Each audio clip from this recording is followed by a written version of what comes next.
نحمده ونصلي على رسوله الكريم أما بعد فأعوذ بالله من الشيطان الرجيم بسم الله الرحمن الرحيم واصبر نفسك مع الذين يدعون ربهم بالغداة والعشي يريدون وجهه ولا تعد عيناك عنهم وقال النبي صلى الله عليه وسلم ألا أخبركم بأهل الجنة كل ضعيف متضاعف لو أقسم على الله لأبره ألا أخبركم بأهل النار كل عتب جواز مستكبر صدق الله وصدق رسوله النبي الكريم ونحن على ذلك لمن الشاهدين والشاكرين والحمد لله رب العالمين۔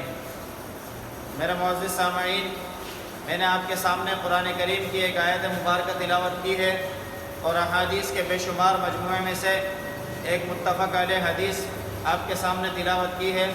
دعا ہے کہ اللہ رب العزت صحیح بیان کرنے کی توفیق عطا فرمائے، مجھے اور آپ کو اس پر عمل کرنے کی توفیق عطا فرمائے۔ اللہ رب العزت نے نبی علیہ السلام کو اس آیت مبارکہ کے اندر اس بات کی طرف متوجہ کیا اور اس بات پر جمع رہنے کی طرف دعوت دی اور بلایا کہ وَاصْبِرْ نَفْسَكَ، کہ اپنے نفس کو، اپنے آپ کو ٹھہرائے رکھو ان لوگوں کے ساتھ جو اللہ کو پکارتے ہیں، یدعون ربہم، اللہ کو پکارتے ہیں، بالغداۃ والعشی، صبح اور شام، ولا تعد عیناک عنہم، اور ان سے اپنے آپ کو آگے نہ بڑھانا کہ کہیں آپ ترید زینت الحیات الدنیا، کہیں دنیا کے طالب بن کر دنیا میں نہ نکل جائیں۔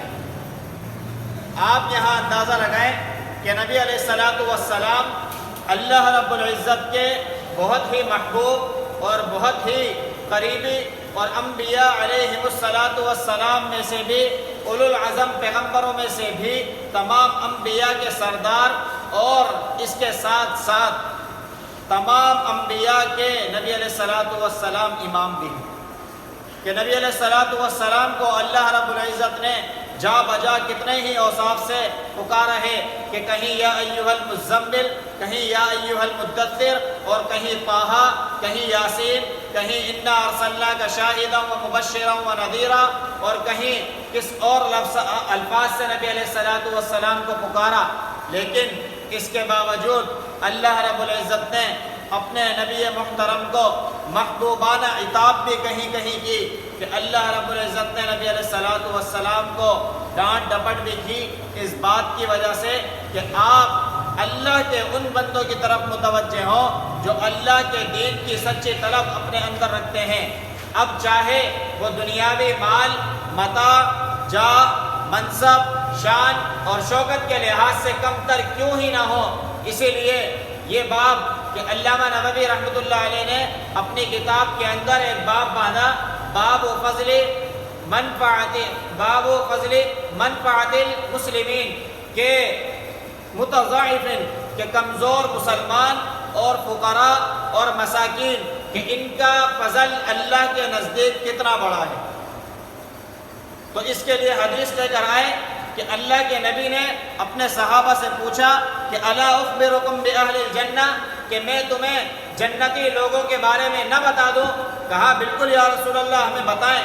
تو نبی علیہ السلام نے فرمایا کل ضعیف متضاعف، کہ ہر کمزور ناتواں، کہ جب وہ اللہ پر قسم کھا لے، لو اقسم علی اللہ لابرہ، اللہ اس کی قسم کو پورا کر دیتے ہیں کہ اس نے دنیا کے اندر اللہ کے لیے اپنے آپ کو عاجزی اور انکساری میں ڈھال کر رکھا، اور مال اور دولت باوجود نہ ہونے کے اس نے اپنے آپ کو اللہ سے دور نہ کیا، وہ اپنے آپ کو اللہ سے دور نہیں لے کر گیا اور اللہ کے دین کے ساتھ چمٹا رہا۔ ہونا تو یہ چاہیے تھا کہ مال اور دولت نہیں ہے، کوئی شے اس کے پاس نہیں ہے تو اس کو کمانے کے لیے نکل جاتا، لیکن پھر بھی اللہ کے دین سے لگا رہا، اللہ کے دین کو لازم پکڑا، اللہ کے دین کی سربلندی کے لیے کام کیا، حالانکہ اس کے پاس مال نہیں ہے، کہ ضعیف بھی ہے، متضعف بھی ہے، کمزور بھی ہے، ناتواں بھی ہے، مال اور متاع بھی نہیں ہے، کوئی دنیاوی منصب بھی اس کے پاس نہیں ہے، اس کے باوجود اللہ کے دین کی فکر اس نے کی، اللہ کے دین کو سمجھنے کی فکر اس نے کی۔ تو اللہ کے نبی نے فرمایا کہ ایسے لوگ، ایسے شخصیت ہوتے ہیں ایسے کلمے والے ہوتے ہیں، ایسی بات والے ہوتے ہیں، ایسے رکھ رکھاؤ والے ہوتے ہیں۔ کس کے پاس رکھ رکھاؤ والے ہوتے ہیں؟ کس کے پاس ان کی بات کی اہمیت ہوتی ہے؟ دنیا کے کوئی سردار نہیں، دنیا کے کوئی جاگیردار اور وڈیرے کے پاس نہیں کہ اس کے پاس پرچیاں لگاتے پھریں، بلکہ ان کی قدر، ان کی عزت، ان کی حیثیت، ان کا مرتبہ، ان کا مقام، ان کے لیے اعلیٰ بلند ترین محلات اس بارگاہ الہی کے اندر ہیں کہ جو تمام کی تمام اس دنیا، آخرت اور جنت اور جہنم کا مالک وہ اللہ رب العزت، عرش اور تخت کا مالک، اس کے یہاں پر ان کی بات کی قدر ہے کہ لو اقسم علی اللہ، کہ کوئی بات اللہ کے اوپر بھروسہ کرتے ہوئے دنیا میں اگر کہہ دیں تو اللہ ان کی بات کو پورا کر رہتے ہیں۔ یہ فضیلت ہے ان لوگوں کی کہ جو دین کے خاطر، جو اپنی دنیا کی فکر نہیں کرتے، اپنی دنیا کی طلب میں نہیں لگتے، اپنی دنیا کی ٹو میں نہیں لگتے، بلکہ اللہ کے دین کے خاطر اپنے آپ کو لگا دیتے ہیں، اللہ کے دین کے خاطر اپنے آپ کو گھسا دیتے ہیں۔ ایک وہ لوگ ہیں کہ جو دنیا کما رہے ہیں، دنیا کے طالب ہیں، دنیا کے پیچھے لگے ہوئے ہیں۔ کل بیان اس بات پر بھی کیا ہے کہ دنیا کمانا مبغوض نہیں ہے، دنیا حاصل کرنی چاہیے، لیکن دنیا اس مثال کو جیسے میں نے سمجھایا تھا کہ آدمی کشتی کی مانند، دنیا پانی کی مانند، اگر پانی کشتی میں آئے گا تو کشتی ڈوب جائے گی۔ یہی دنیا کی حیثیت ہے کہ دنیا کو کمانا بھی ہے لیکن اس کو اپنے اندر نہیں بسانا۔ تو دنیا کی محنت اس طریقے سے کرنا کہ بس یہ ہاتھ آ جائے اور کچھ آئے نہ آئے، اللہ کا دین ہاتھ لگے نہ لگے، نماز آئے نہ آئے، اور اللہ کے دین کے احکام بلند کرے نہ کرے، لیکن دنیا ہاتھ میں آ جائے۔ ایسے لوگ اللہ کے نزدیک پسندیدہ نہیں ہیں۔ کیا وجہ تھی کہ نبی علیہ السلام کے پاس بڑے بڑے کفار موجود تھے، ابو لہب، عتبہ، شیبہ۔ کون ابو لہب؟ کہ جس کے گھر میں نبی علیہ السلام کی ولادت ہوئی اور نبی علیہ السلام کی مجلس میں موجود ہے، نبی علیہ السلام غور سے بات سن رہے ہیں، بڑے بڑے کفار سرداران موجود ہیں، تو اللہ نے ان کو حکم دیا کہ آپ کس کی بات سنتے ہیں؟ آپ کے پاس ایک نابینا شخص آتا ہے، وہ کمزور ہے، ناتواں ہے، حالانکہ کتنے محبوب ہیں نبی علیہ السلام اللہ کو۔ اس کے بعد ڈانٹ ڈپٹ کی کہ آپ کمزور کی بات نہیں سنتے، جو آپ کے پاس دوڑتا ہوا آیا، جو آپ کے پاس ڈرتا ہوا آیا، جو آپ کے پاس محنت کر کے آیا، تو نبی علیہ السلام نے بھی ان کی قدر کی کہ ان کے قدم اللہ کی بارگاہ کے لیے اٹھے تو اللہ نے مجھے بھی عتاب فرمائی۔ اللہ کے نبی ان سے ڈرنے لگے کہ کہیں ان کے لیے آتے تو جگہ چھوڑ دیا کرتے، جب بھی مدینہ سے نکلتے تو مدینہ کا والی عبداللہ ابن ام مکتوم نابینا صحابی کو بناتے کہ اللہ ان کی بات کو اہمیت دیتے ہیں۔ یہ کمزور، یہ ضعیف، یہ ناتواں، یہ بغیر منصب والے لوگ، اللہ اللہ کرنے والے لوگ، سفید پوش لوگ، نمازوں کے اندر صفوں میں موجود لوگ، نماز کی فکر کرنے والے لوگ، نماز کے لیے دوڑ لگانے والے لوگ، نماز کے لیے لوگوں کو جمع کرنے والے لوگ، نماز کا حکم دینے والے لوگ، اللہ کے لیے لوگوں کو جمع کرنے والے لوگ، یہ کوئی کمزور دنیاوی اعتبار سے ہو سکتے ہیں، دنیاوی منصب کے اعتبار سے ہو سکتے ہیں، دنیاوی طاقت کے لحاظ سے ہو سکتے ہیں، مال اور روپیہ اور پیسے کے اعتبار سے ہو سکتے ہیں، لیکن یاد رکھیں کہ نبی علیہ السلام کے الفاظ، نبی علیہ السلام کے الفاظ وہ الفاظ ہیں جو اللہ نے نبی علیہ السلام کو کہے کہ یہ اپنے صحابہ کو بتاؤ۔ وہ نبی محترم فرما رہے ہیں کل ضعیف متضاعف، کہ ہر کمزور ناتواں لو اقسم علی اللہ، جب اللہ پر قسم اٹھا لے، اللہ کے نام لے کر، اللہ پر بھروسہ کر کے کوئی بات کہہ دے تو اللہ لأبرہ، اللہ اس کو کامیاب کر دیتے ہیں، اللہ اس کی بات کو پورا کر دیتے ہیں۔ تو یہ ناتواں اور کمزور لوگ، ان سے چھٹکارا حاصل نہ کریں کہ ان کو چھوڑ دیں، ان کو کسی طریقے سے کہیں بھی پڑا رہنے دیں، بلکہ یہ اللہ کے دین کی کوشش کر رہے ہیں، ان کے ساتھ لگیں۔ اگر دنیاوی اعتبار سے کمزور ہیں، اللہ کے دین کی محنت بھی نہیں کر رہے، تب بھی ان کو اللہ کے دین کی طرف لے کر جائیں۔ اور اگر دنیا میں آزمائشیں آتی ہیں، دنیا میں مصیبتیں آتی ہیں، تو ہر مصیبت، ہر تنگی جو اللہ سے آپ کو دور کر رہی ہے وہ تو زحمت ہے، اس میں اللہ کی پناہ مانگے۔ لیکن اگر کوئی کمزوری، کوئی آپ کو پریشانی، کوئی دنیا کی مصیبت اللہ سے دور، اللہ کے قریب کرتی ہے، اللہ کی بارگاہ کی طرف کھینچ کر لے آتی ہے، تو یہ آپ کے لیے رحمت ہے۔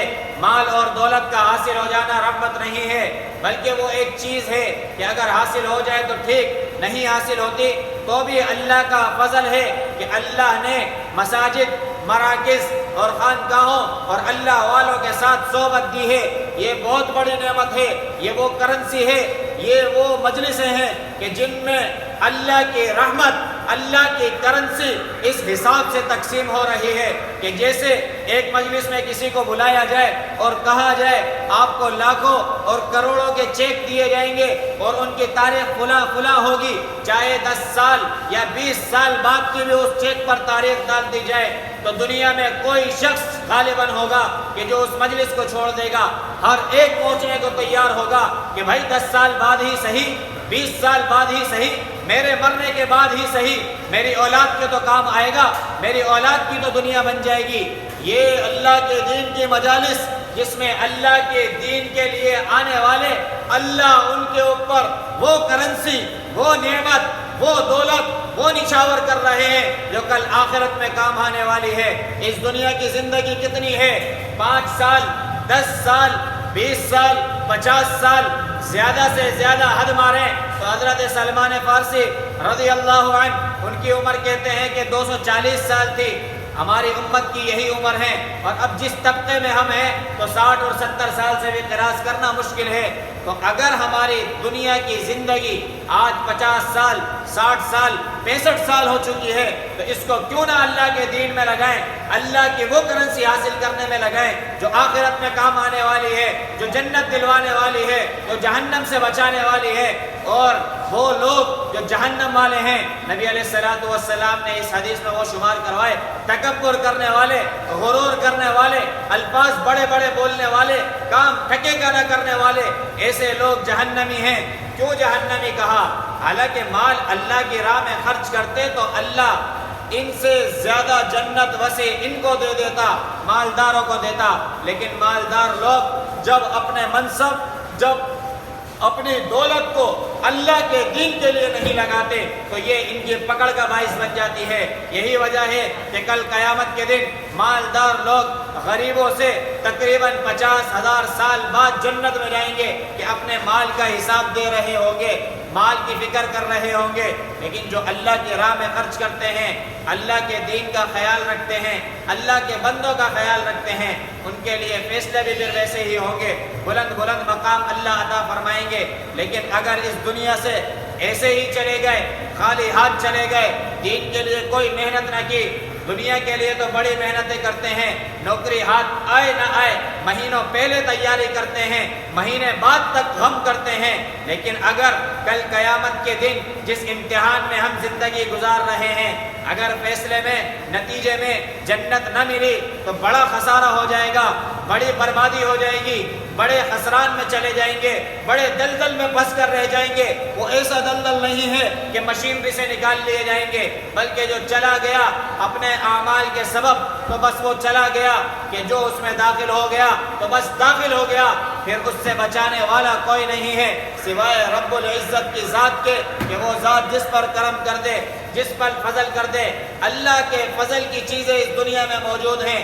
نماز پڑھیں، اللہ والوں کے ساتھ تعلق جوڑیں، اللہ کے دین کے ساتھ تعلق جوڑیں۔ یہ رمضان المبارک ہمیں یہی سکھا کر گیا کہ اپنی زندگی کے اندر اسلام کو لے کر آ جائیں، اپنی دنیا کے اندر اسلام کو لے کر آ جائیں، اپنی تجارت کے اندر اسلام کو لے کر آ جائیں، اپنی نوکری کے اندر اللہ کے دین کے احکامات کو لے کر آ جائیں، اور اپنی نگرانیاں کر رہے ہیں، اپنی پیشے آور زندگیاں ہم گزار رہے ہیں، اپنے جو کام کاج ہم کر رہے ہیں دنیا کے لیے چاہے کر رہے ہیں، اس میں دین کو داخل کر لیں کہ میرے نبی نے کیسے کیا۔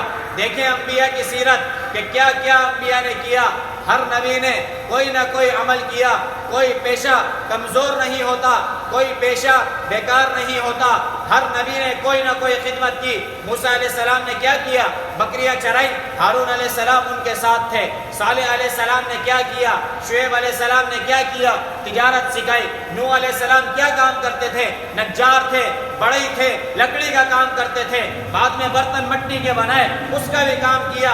یہ سارے پیشے اللہ کے لیے اگر کریں گے، دین کو اس میں داخل کر لیں گے، اسلام کیا کہتا ہے، تو ہماری دنیا بھی سنور جائے گی۔ ہماری دنیا میں لوگ ہم پر بھروسہ کرنا شروع کر دیں گے، لوگ ہم پر اعتماد کرنا شروع کر دیں گے۔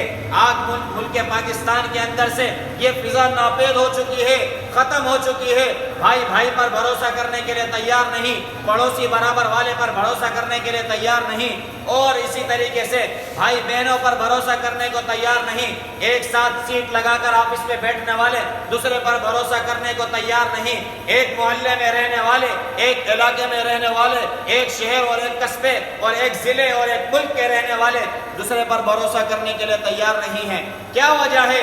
دنیا تو مقبوض نہیں تھی، دنیا تو غلط نہیں تھی، دنیا کمانی چاہیے تھی، لیکن جب دنیا اللہ کے دین کے راستے کو چھوڑ کر کمانا شروع کر دی تو یہ دنیا ہمارے لیے وبال بن گئی، یہ پکڑ کا باعث بن گئی، یہ ہمارے لیے دلدل بن گئی، یہ ہمارے لیے پھندا بن گئی، یہ ہمارے لیے شکنجے بن گئی کہ جس میں ہم جکڑ گئے ہیں، نکل نہیں پا رہے۔ تو میرے بھائیوں، دوستوں، بزرگوں، کمزوری مال کی ہو، دولت کی ہو، منصب کی ہو، یہ کوئی کمزوری نہیں ہے، لیکن اگر اللہ کے دین میں کمزوری ہے، نماز میں کمزوری ہے، اللہ کے احکامات کو بجا لانے میں کمزوری ہے، تو یہ اصل کمزوری ہے، یہ اصل بربادی کا باعث ہے۔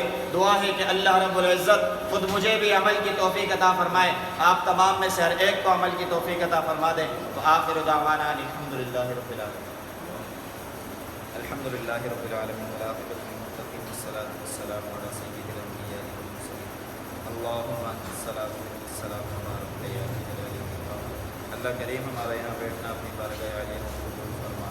اللہ کریم، قرآن اور احادیث کا سننا سنانا اپنی بارگاہ عالیہ میں قبول فرما۔ اللہ کریم، حاضرین کے حاضری کو قبول فرما۔ یا اللہ، جو تیرے دین کی طلب، تیرے دین کی فہم، تیرے دین کی سمجھ حاصل کرنے کے لیے آ رہے ہیں، یا اللہ ان کے دلوں کو دین کی سمجھ اور فہم کے لیے کھول دے۔ یا اللہ ان کے دماغ کو دین کی فہم کے لیے کھول دے۔ یا اللہ ہم سب کو یہاں مزید لوگوں کو دعوت دینے کی توفیق عطا فرما دے۔ یا اللہ دعوت حق کی طرف لوگوں کو متوجہ کرنے کی توفیق عطا فرما دے۔ یا اللہ مسلمانوں کی یا اللہ سر بلندی فرما دے۔ یا اللہ کلمہ حق کو بلند فرما دے۔ یا اللہ جہاں جہاں اسلام کی سر بلندی کے لیے کام ہو رہا ہے، یا اللہ سب کو یا اللہ فتح نصیب فرما دے۔ یا اللہ سب کی مدد اور نصرت فرما دے۔ یا اللہ فلسطین کے مسلمانوں کی مدد فرما دے۔ یا اللہ قبلہ اول بیت المقدس کی حفاظت فرما۔ یا اللہ حرمین شریفین کی حفاظت فرما۔ یا اللہ ملک پاکستان کی حفاظت فرما۔ یا اللہ اس کی معیشت کو یا اللہ بہتر بنا۔ یا اللہ اچھے حکمران ہم سب کو عطا فرما۔ یا اللہ ہمارے ملک کو اسلام اور امن کا گہوارہ بنا۔ یا اللہ جتنے پریشان حال ہیں، بیمار ہیں، مصیبت زدہ ہیں، یا اللہ تمام کی بیماریوں کو، پریشانیوں کو، مصیبتوں کو دور فرما۔ یا اللہ جتنے یا اللہ بے روزگار ہیں، یا اللہ تمام کو حلال طیب روزگار عطا فرما۔ یا اللہ جتنے بے اولاد ہیں، یا اللہ تمام کو نیک صالح فرما بردار اولاد عطا فرما۔ یا اللہ جتنے پیارے ہمارے اس دنیا سے چلے گئے، یا اللہ سب کی کامل بخشش فرما۔ اللہم رب ارحمہما کما ربیانی صغیرا، وصلی اللہ تعالی علی رسول خیر خلقہ محمد وعلی آلہ واصحابہ اجمعین۔